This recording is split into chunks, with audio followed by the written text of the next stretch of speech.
नमस्कार, स्वागत है आपका अपने YouTube channel NCERT study point पे और मेरा नाम है अर्जुन। ठीक है, तो आगे चलते हैं। तो आज हम क्लास 12th का रचनात्मक लेखन का जो सब्जेक्ट है इसके ऊपर इसके सिलेबस का हम चर्चा करने वाले हैं। यानी जो आपका क्लास 12th है, ठीक है, अगर आप इस साल क्लास 12th में आए हो, इस साल का मतलब है सेशन 2023 और 24 में आए हो और आपके पास रचनात्मक लेखन का सब्जेक्ट है, ठीक है, तो आप इस वीडियो को आखिर तक देखें, साथ ही अपने दोस्तों में भी शेयर करें। हम सीबीएसई बोर्ड के अकॉर्डिंग जो सिलेबस है उसके ऊपर चर्चा करने वाले हैं। इसे अदर बोर्ड भी देख सकते हैं, जैसे सीबीएसई, आरबीएसई, यूपीएससी, ठीक है, ये सब के भी देख सकते हैं। ठीक है, जहाँ भी एनसीईआरटी बुक फॉलो होता है वो बोर्ड वाले बच्चे इस सिलेबस को देख सकते हैं, समझ सकते हैं। ठीक है, ये हमारा सीबीएसई न्यू लेटेस्ट सिलेबस है, यानी central board of secondary education, ये इसका फुल फॉर्म है। आप इसको जल्दी देखें और साथ ही अपने दोस्तों में भी शेयर करें। मैं बार बार आपको दोस्तों में शेयर करने के लिए क्यों कह रहा हूँ, ताकि उनको भी जानकारी हो सके। ठीक है, तो आगे बढ़ते हैं। और आपका कोई सवाल हो, कोई क्वेरी हो और आप मुझसे पर्सनली पूछना चाहते हो तो आप मुझे फेसबुक और इंस्टाग्राम पर पूछ सकते हो। दोनों का यूजर नेम आप सभी के सामने लिखा हुआ है। ठीक है, आप इंस्टाग्राम पर मेरा यूजर नेम सर्च करोगे तो कुछ इस प्रकार का इंटरफेस आपके सामने ओपन होगा। आप मुझे वहाँ फॉलो कर लेना और आपका कोई सवाल हो आप मुझसे पूछ सकते हो। ठीक है, तो आगे बढ़ते हैं। आपके पास रचनात्मक लेखन का जो बुक है या सब्जेक्ट है वो आपके पास क्लास 11th में भी था, अब क्लास 12th में भी है। ठीक है, लेकिन फर्क बस इतना है कि क्लास 11th में आपके पास था, एक बुक था लेकिन उसका नाम था सृजन भाग 1। यहाँ पर है आपके पास सृजन भाग 2। मैंने आपको कहा था क्लास 11th में कि जब आप क्लास 12th में जाओगे तो आपके पास सृजन भाग 2 का बुक हो जाएगा।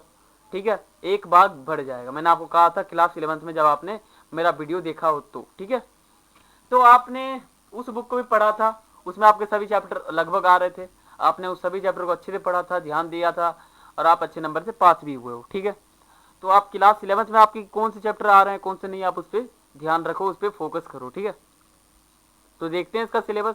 सृजन भाग 2, बुक का नाम आपका वही है, बस अंदर के जो कंटेंट है या अंदर का जो सामग्री है वो चेंज है।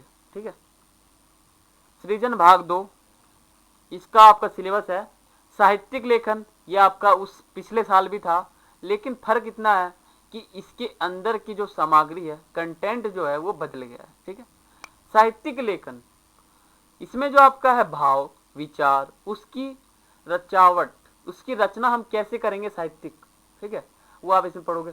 कविता लेखन, कहानी लेखन, आपको मैंने 11th क्लास में कहा था कि हिंदी साहित्य के अंदर बहुत सारे लेखन है।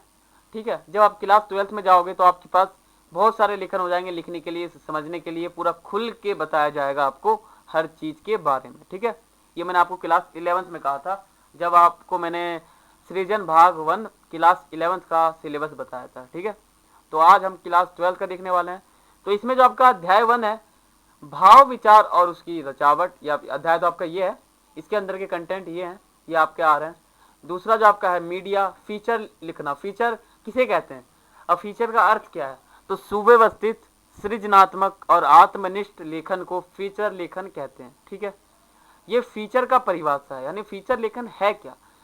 ठीक है, जो सुव्यवस्थित यानी कुछ अच्छे से, क्रिएटिविटी, ठीक है, सृजनात्मक कुछ नया और आत्मनिष्ठ अपने मन से, यानी इस प्रकार के लेखन को ही फीचर लेखन कहते हैं। ठीक है, और दूसरा आपका है लेख लिखना। लेख किसे कहते हैं, जो हम लेख लिखते हैं, ठीक है, 150 शब्दों में, 100 शब्दों में, 50 शब्दों में, वो होता है लेख।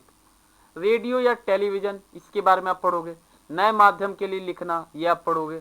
और जो आपका अगला चैप्टर है अनुवाद की प्रक्रिया है, ठीक है, द प्रोसेस ऑफ ट्रांसफेक्शन। ठीक है, यानी आप इसमें पढ़ोगे अनुवाद की प्रक्रिया। ठीक है, इसमें जो आपका संक्षिप्त इसकी प्रक्रिया है, इसका जो परिचय है, इसका जो पूरा बैकग्राउंड कहानी है, ये आप इसमें पढ़ोगे। विश्लेषण पढ़ोगे, भाषा तवर पढ़ोगे, और जो आपका पुनः रचना है ये आप इसमें पढ़ोगे। ठीक है, और जो आपका चौथा है संपादन, इसका जो संपादन को जानना, ये आप पढ़ोगे। ठीक है, और जो आपका ये है दूसरा, ये आप पढ़ोगे। यानी कुल मिला के आपके 4 चैप्टर्स आ रहे हैं इस साल। ठीक है, आपको मैंने क्लास 11th में भी सिलेबस बताया था और 12th में भी बताया। बस फर्क क्या है, अंदर का ये जो कंटेंट है ये चेंज है, इसमें आपको हर चीज क्लियर अच्छे से पूरा डीप पढ़ाया जाएगा 12th में, बस ये फर्क है। ठीक है, ये सीबीएसई बोर्ड के अकॉर्डिंग था। तो आशा करता हूं आपको सिलेबस के बारे में पूरी जानकारी हो गई होगी। अगर नहीं हुई है तो आप वीडियो को बैक कर दोबारा से देख सकते हैं, दोबारा से समझ सकते हैं। हमारे चैनल का नाम है एनसीईआरटी स्टडी पॉइंट।